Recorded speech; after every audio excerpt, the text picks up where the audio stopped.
Hello, thank you for joining a new video. This time we have an unboxing of the Motorola Razr 50 Ultra. Let's get started. This is the new high-end foldable from Motorola. Its launch price in Mexico has been $24,999. On the screen you see the reference price in dollars to give you an idea, but remember that the prices here are not the same as over there. Join me in unboxing the package to see what's inside. For now, it simply reveals that the edition is in peach fuse color. Immediately, we find the device and some warnings. For example, it tells us not to remove the included screen protector and not to use protectors sold by other manufacturers. In this case, remember that it includes a scent, so it seems like they sprayed it with perfume. Here is part of the unboxing experience that Motorola wants its high-end device users to have. Although it feels a bit strange, let's remove this protection, and here is the device. As you can see, it looks very nice with this synthetic leather cover on the back. As I mentioned earlier, it comes in this peach fuse color, which is honestly very pleasant, although it doesn't have the Pantone symbol in this area. But let's turn on this device while we see what else is in the box. For now, notice that the screen is very large. It practically covers even the smallest area at the bottom. So let's see what else is included in the box, and as you can see, it includes a USB-C to USB-C cable. Interestingly, as Motorola often does with other devices, the included charger is more powerful than the supported charge. That is, it comes with a 68-watt charger, although the device actually supports 45-watt charging. But in this case, we're talking about the power delivery protocol, so you can probably use other chargers. The important thing here is that it includes a charger in the box, so you don't have to buy it separately, which puts it ahead of the competition at Samsung. Let's see what else is in the box, because, believe it or not, there is more content on the other side of the box. In this case, they include a case, which is also quite good. So the box comes as one would generally expect high-end device boxes to come, but interestingly, we are now getting used to high-end boxes being extremely small and simple. However, Motorola has not joined that trend, and that's something I really liked. In fact, I also like that the case comes in the same color as the device, so it's not just a simple transparent case, but it also has a nice design.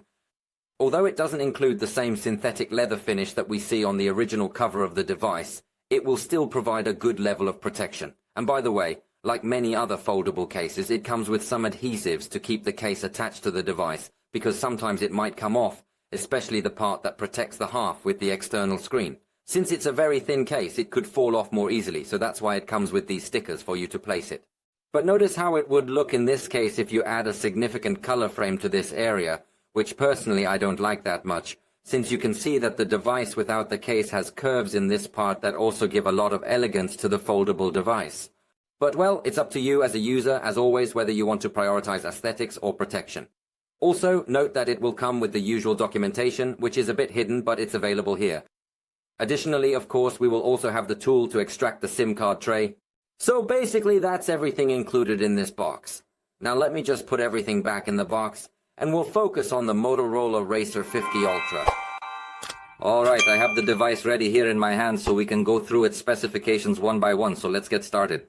It is 7.9 mm thick and weighs 189 g. The external screen is spectacular, 4 inches with OLED technology, a 165 Hz refresh rate, 10 bits, and a peak brightness of 2400 nits. It is practically a high-end screen, but on the external cover, which is something very good and undoubtedly one of its most attractive points. Additionally, it is protected by Gorilla Glass Victus, so I insist that it is an excellent screen. In fact, I love that it has very thin bezels. Notice how they really make use of a large part of the front, and without a doubt, this is one of its strongest points. The internal screen has a diagonal of 6.9 inches with full HD resolution, a 165 Hz refresh rate, and a peak brightness of 3000 nits. So both screens are definitely extraordinary, one of the strongest points. Of course, it has stereo sound, although it doesn't have a headphone jack.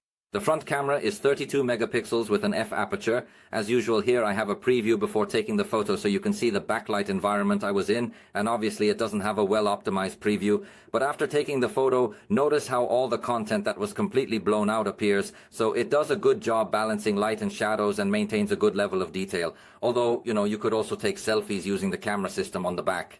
So this would be the result with that camera. It definitely greatly improves the level of detail and white balance, making it a very good way to take selfies. The main camera is 50 megapixels with an f1, 7 aperture and optical stabilization. And pay attention to the secondary camera because it is not ultra-wide. It is now a telephoto camera with 2x optical zoom. It also offers 4x optical quality and is also 50 megapixels with an f aperture. So this camera will be able to capture very good portraits and improves one of the weak points that vertical foldables had, which is the zoom, although it obviously sacrifices the ultra-wide camera.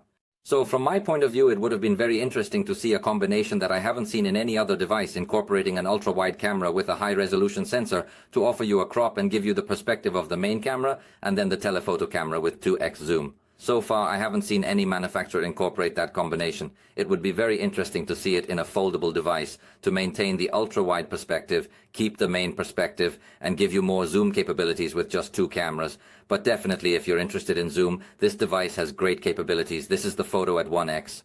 Below you are seeing the photograph with 2x zoom, where we evidently find optical quality, and it is a photograph that looks exceptionally good. This is a photograph with 4x zoom, and definitely for a vertical foldable it offers remarkable quality. Now you are viewing the photograph with 10x digital zoom and it still shows a good result. Obviously in some areas the level of detail is not as high as traditional flagship devices, but for a vertically foldable device I think the zoom has improved a lot. It reaches a maximum of 30x where the quality is still good. By the way, you could also take portrait photos with this rear system and notice that if it keeps the foreground objects in focus, then I insist that the portrait mode is going to be very good on this device. Additionally, notice that it gives us access to different focal lengths. For example, we have 24 mm, which would be a traditional perspective, 35 mm, which gives us a slightly telephoto lens perspective, 50 mm, which would be the ideal perspective for portraits, but it also allows us to go up to 85 mm, so we have very good portrait settings, all thanks to the incorporation of the telephoto camera. For video recording, note that it will have the capability to record in K, and you can even enable 60 frames per second. However, it curiously indicates that the zoom is limited with this setting. Interestingly, when resetting the configuration to 30 frames per second, it still has the same zoom range, which is a bit strange, but those are the capabilities. It can also record video with HDR.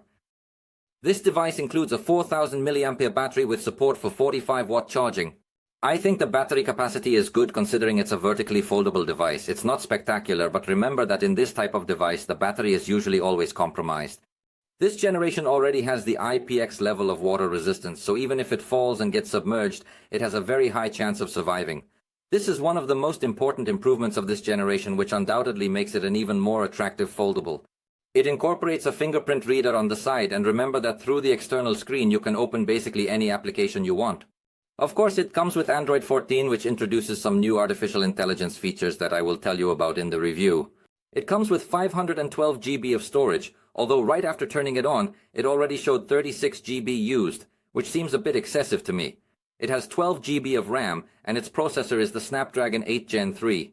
The processor is definitely not the most powerful one available today, but its performance would be very similar to that of the Snapdragon 8 Gen 2. If you're interested in benchmarks, note that on Geekbench it scored 1716 points in single-core, 4,203 points in multi-core, and on Antutu it was very close to reaching 1 million points. Of course, these are just reference numbers because we will see the real performance in the video review. For now, this has been a first look at this foldable from Motorola, which undoubtedly catches the eye, especially because of the good zoom camera it manages to incorporate, considering it is a vertically foldable smartphone. For now, we have reached the end of this video. I hope you liked it. If you did, you know you can let us know, and we'll see you next time.